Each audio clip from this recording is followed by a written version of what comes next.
आज अनंत त्रयोदशी है, तो बहुत सारे जो दाम्पत्य जीवन में रहते हैं, कपल रहते हैं, उनके जीवन में खुशी की कमी होती है। इसके पीछे क्या वजह है? जी चलिए, पहले प्रश्न का जवाब जो आपने पूछा, दूसरे प्रश्न जो आपने नहीं पूछा वो मैं बताता हूँ। एक कहानी थी कि तारकासुर नाम के राक्षस थे। तारकासुर के आतंक से सभी भयभीत हुए और इस समय भगवान शिव योग निद्रा में थे। तो देवताओं ने कामदेव से कहा कि भगवान शिव की तपस्या भंग कर दें, क्योंकि केवल भगवान शिव ही तारकासुर का वध कर सकते हैं।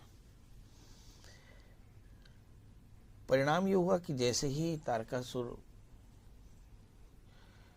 के आतंक से मुक्ति के लिए देवताओं का आग्रह कामदेव ने सुना, तो उन्होंने भगवान शिव का की तपस्या भंग कर दी और जैसे ही भगवान ने नेत्र खोले, कामदेव जलकर राख हो गए।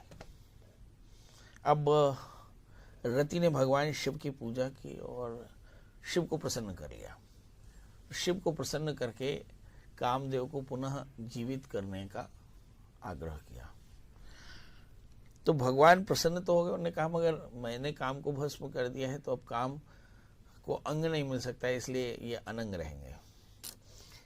मगर ये द्वापर में भगवान कृष्ण के पुत्र के रूप में पैदा होंगे और रति तुम्हारा ब्याह इस भगवान कृष्ण के पुत्र से होगा। इस तरह से भगवान ने आशीर्वाद दिया। तो रति को दाम्पत्य सुख का आशीर्वाद दिया और साथ में यह भी कहा कि जो कोई भी अनंग त्रयोदशी का व्रत करेगा उसके दाम्पत्य दुखों की निवृत्ति हो जाएगी। तब से ये अनंग त्रयोदशी यानी चैत्र महीने के शुक्ल पक्ष त्रयोदशी को अनंग त्रयोदशी मनाया जाता है।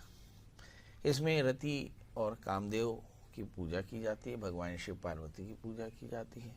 एकाहार एकासना, फलाहार यथाहार जैसा भी आप रहें, और दाम्पत्य दुखों की निवृत्ति के लिए सारे व्रत किए जाते हैं। अब प्रश्न उठता है, ज्योतिष के नजरिए से कपल्स के बीच में कॉन्फ्लिक्ट क्या होता है? सातवां स्थान बिल्कुल एक खरगोश की तरह होता है। इसमें जरा सी भी तेजी आई तो इसका मतलब कि दाम्पत्य जीवन खतरे में पड़ता है। तो सातवें स्थान पर या सातवें स्थान के स्वामी पर या 12वें स्थान पर या शुक्र सूर्य चंद्रमा पर धोखे से भी अगर शनि राहु केतु मंगल और सूर्य जैसे क्रूर ग्रहों की दृष्टि पड़ जाए या युति हो जाए यानी उसके साथ बैठ जाए, तो निश्चित तौर पर दाम्पत्य जीवन में कलह या अलगाव या फिर बहुत ज़्यादा मतभेद की स्थिति होती है और यही कपल्स के बीच में प्रॉब्लम होती है। रीज़न ऑफ कॉन्फ्लिक्ट यही है। तो ऐसी स्थिति में ऐसे कपल्स को अनंग त्रयोदशी का व्रत करना चाहिए। एकाहार एकासना करें तो सारी मनोकामनाएं पूर्ण होती हैं। जी बिल्कुल। तो जैसे कि पंडित जी ने कहा आज अनंत त्रयोदशी है और अगर आपके दाम्पत्य जीवन में किसी तरह की उठापटक चल रहे हैं या किस तरह की भी परेशानी चल रही है, आप अनंत त्रयोदशी की पूजा अर्चना करें। अनंग त्रयोदशी में पूजा अर्चना करें। क्योंकि यहाँ पे एक भेद ये है कि एक अनंत चतुर्दशी होती है और एक अनंग त्रयोदशी होती है। चूंकि कामदेव के पास श्राप के कारण जो उनका शरीर भस्म हो गया, इसलिए उन्हें अनंग कहा।